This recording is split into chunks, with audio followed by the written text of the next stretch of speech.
Baahubali movie के बाद दो चीजें अच्छी हुई है। एक तो पैन इंडिया पर धड़ाधड़ साउथ की फिल्मों का आना,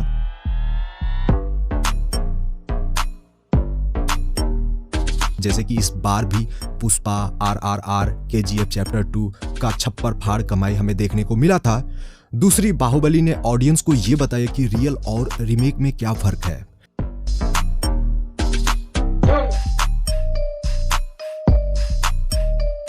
इंडियन सिनेमा किस हद तक ग्रोथ कर चुकी है, इसी मूवी के बाद हम लोगों ने जाना था। बाहुबली सीरीज इंडिया की टॉप ग्रोसिंग मूवी है। 10 जुलाई 2015 को SS राजामौली के निर्देशन में यह मूवी आई थी, जिसके लीड एक्टर प्रभास थे।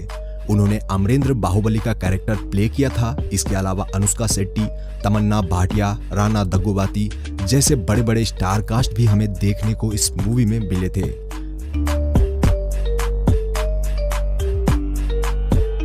$180 करोड़ के बजट में इस मूवी ने कैसे भारतीय सिनेमा में अपनी एक अलग जगह बनाई, इसके लिए आपको यह वीडियो देखनी है। इसमें आप जानेंगे कि आखिर इस मूवी को बनाया कैसे गया था एंड बाहुबली 3 कितनी इंपॉर्टेंट होने वाली है, ये भी आप इसी वीडियो में जानेंगे।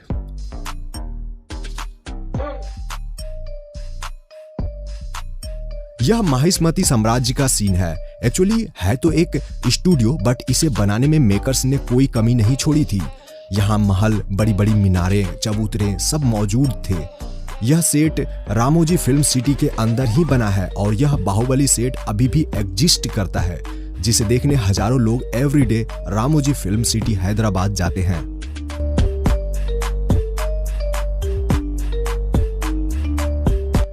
बड़ी बात यह है कि इस सेट को आखिर बनाया कैसे गया था। यहाँ आप क्लियरली देख सकते हैं कि महल के चारों तरफ ब्लू बैकग्राउंड की बाउंड्री दी गई है, जिसमें व्हाइट कलर के ट्रैकिंग पॉइंट्स हैं।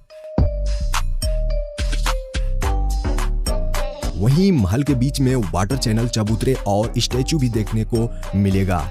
एक्चुअली इस वाले पार्ट को सच में ईंट और कंक्रीट से बनाया गया था, जैसे कि घर बनाया जाता है। तो देखिए, महल उतना ही बनाया गया, यानी कि उस फिजिकल सेट को उतना ही तैयार किया गया था जितना कि उसके बेस पर खड़े होकर फिल्म की शूटिंग होनी थी। बाकी वो चीजें जो बैकग्राउंड में आपने देखा था वो एक्चुअली VFX और CGI ही है।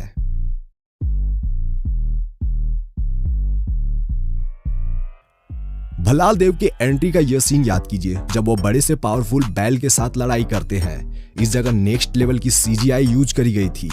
तो आपको बताता हूं कि इस वाले पार्ट की शूटिंग कैसे हुई थी। इसकी शूटिंग एक ग्रीन स्टूडियो में ही करी गई थी। इस वाले पार्ट में जब भल्लाल देव बैल को धक्का देता है तो इसके लिए एक डमी बैल फिल्म मेकर ने बनाया था, जो कि एक स्लाइडर पर था, जिसे कुछ इस तरह से खींचकर आगे पीछे किया गया।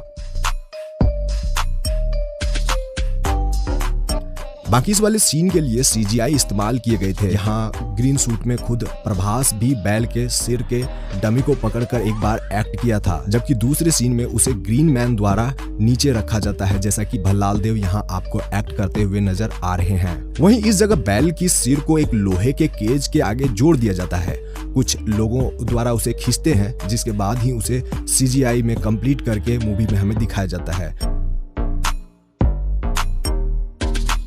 यहाँ उस सीन को दिखाया गया था जब वह नीचे गिर जाता है। यहाँ पर ट्रैकिंग पॉइंट्स आप देख रहे हो, जिससे कि एक्सप्रेशन को एनिमेशन से इमोशन में बदला गया था। वहीं इस जगह जब बैल खड़ा हो जाता है और फिर कटप्पा की एंट्री होती है, तो यहाँ आपने देखा कि इस जगह पर भी एक केज है जिसमें बहुत सारे ट्रैकिंग पॉइंट्स है। इस वाले सीक्वेंस की शूटिंग भी इसी तरह से करी गई थी। यह तो था उस वाले पार्ट की शूटिंग जब भल्लाल देव और बैल एक दूसरे के फिजिकल टच में फाइटिंग कर रहे थे। बट बैल को एक्शन और मूवमेंट करते हुए दिखाने के लिए एक CGI तैयार किया गया था, यानी कि कंप्यूटर जनरेटेड इमेज, जिससे कि उसमें एक्शन डाला गया। उसी की वजह से हमें बैल सजीव और रियल लगा था।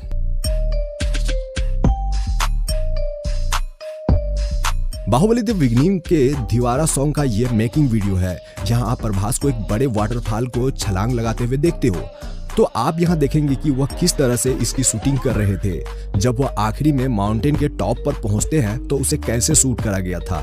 इस वाले पार्ट की शूटिंग रामोजी फिल्म सिटी के अंदर बने वीएफएक्स स्टूडियो में किया गया था। हालांकि यह वीएफएक्स स्टूडियो पूरी तरह से ओपन था। वीएफएक्स स्टूडियो में इस जगह एक्ट्रेस खड़ी थी, उसकी शूटिंग के लिए फिजिकल सेट बनाए गए थे, जबकि बैकग्राउंड में आप ब्लू कलर की बोर्ड देख सकते हो जिसमें कि कुछ ट्रैकिंग पॉइंट्स भी बने हैं। वहीं तमन्ना जिस बेस पर खड़ी है वह भी एक फिजिकल सेट है। माउंटेन को बनाने के लिए लोहे और चादर की बेस पर कंक्रीट, रबर और कार्डबोर्ड से माउंटेन जैसा एक डमी बनाया गया था। वहीं आप कुछ पेड़ों को भी यहाँ देख रहे हो जो कि आर्टिफिशियल है। जहां तमन्ना खड़ी है उसके ऊपर क्रू मेंबर्स बड़े बड़े पाइप से पानी छोड़ रहे हैं जिससे कि वाटरफॉल इफेक्ट मूवी में हमें देखने को मिले।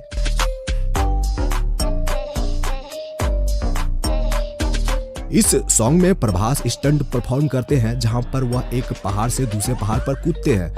आपने मूवी में एक माउंटेन से दूसरे माउंटेन पर बाहुबली को कूदते हुए तो देखा ही था, जिसके बीच काफी डिस्टेंस था, लेकिन आपको हैरानी होगी कि इस सीन को बड़े आराम से शूट कर लिया गया था।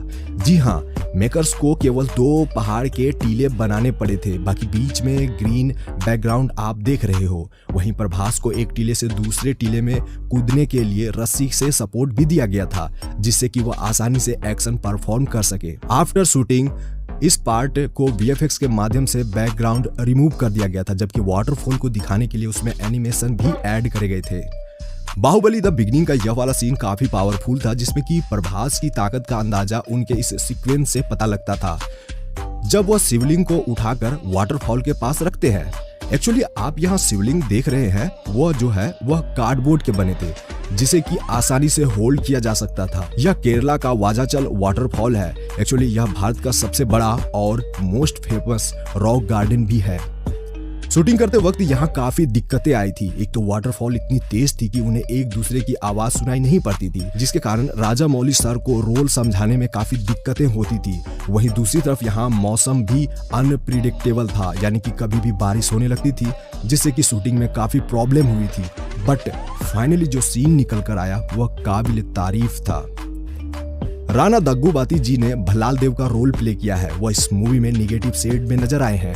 इस जगह पर आप भल्लाल देव की प्रतिमा को बनते हुए देख रहे हो, तो मैं आपको बता दूं कि उनकी प्रतिमा को एक्चुअल में बनाया गया था।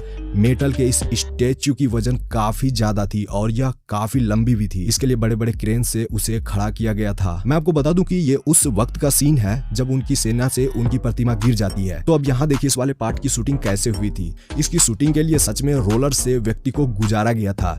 यह सीन काफी खतरनाक था क्योंकि इसकी शूटिंग के लिए रोलर को कुछ लोग घुमा भी रहे थे, जिसकी स्पीड भी थी।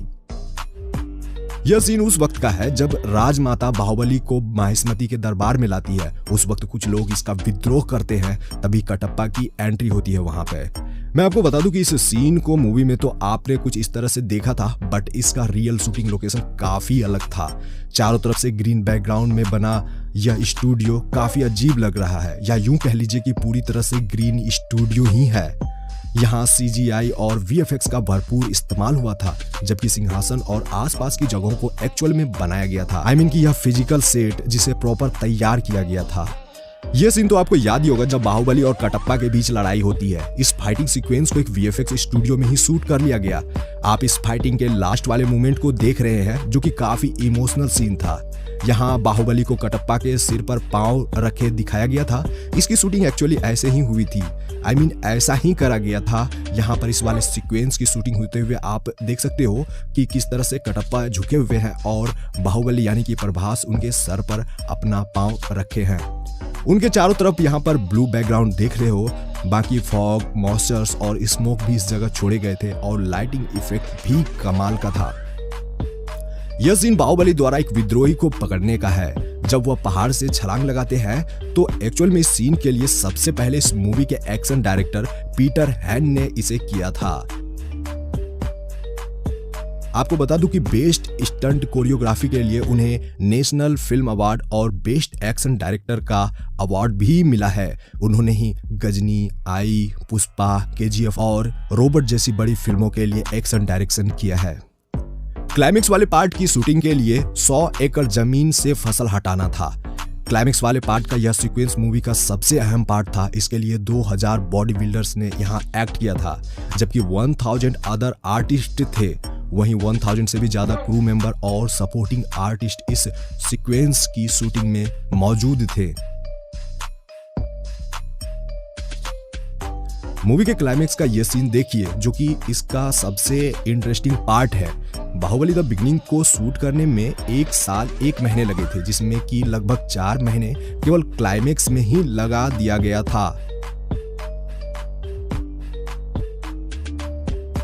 कमला कन्नन की मकुता वीएफएक्स कंपनी ने इस मूवी का वीएफएक्स वर्क संभाला था। इस कंपनी में 600 वर्कर्स पूरे 3 महीने तक सीजीआई और एनिमेशन पर लगे हुए थे। फिल्म के स्टार्टिंग से पहले प्रोडक्शन काम चालू हो चुका था, जिसमें कि फिजिकल सेट और वीएफएक्स स्केचेज और 2D मॉडलिंग की पूरी प्रिपरेशन कर ली गई थी। एस राजामौली सर नहीं चाहते थे कि शूटिंग के दौरान किसी भी प्रकार की रुकावट हो। क्लाइमेक्स वाले पार्ट के लिए 5000 से ज्यादा सपोर्टिंग आर्टिस्ट को कास्ट करा गया था। उन्हें भाला संभालना, पकड़ना और हथियार चलाने की भी ट्रेनिंग दी गई थी। इसके अलावा भल्लाल देव और बाहुबली के बीच होने वाले फाइटिंग सीक्वेंस को भी पूरी तरह से प्रैक्टिस पहले ही करवा दिया गया था, जबकि उनके अलग अलग की फाइटिंग और एक्शन सीन के लिए खुद पीटर हैन ने उन्हें ट्रेंड किया था। यहाँ आप जो रथ और गोले दागने वाले बड़े बड़े तोप देख रहे हो, वो असल में बनाए गए थे। हालांकि उसमें सीजीआई और वीएफएक्स भी डाले गए, जिससे कि उन्हें और बड़ा और भड़कीला दिखाया जाए। एंड जो घोड़े और हाथियों को दिखाया गया था, उनमें से कुछ तो रियल के थे, बाकी सीजीआई और वीएफएक्स से उन्हें क्रिएट करा गया था। बाकी सैनिकों की संख्या और ज्यादा भीड़ दिखाने के लिए ऑब्जेक्ट मॉडलिंग करी गई थी। आप बैकग्राउंड में ग्रीन और ब्लू बैकग्राउंड देख ही रहे हो, जिसे कि वीएफएक्स से रिप्लेस कर दिया गया था और बाकी पार्ट की शूटिंग भी कुछ ऐसे हुई थी। तो है ना एस राजामौली सर की फिल्म मेकिंग काफी इंटरेस्टिंग। तभी तो वह इंडियन सिनेमा के बेस्ट और कामयाब फिल्म डायरेक्टर है।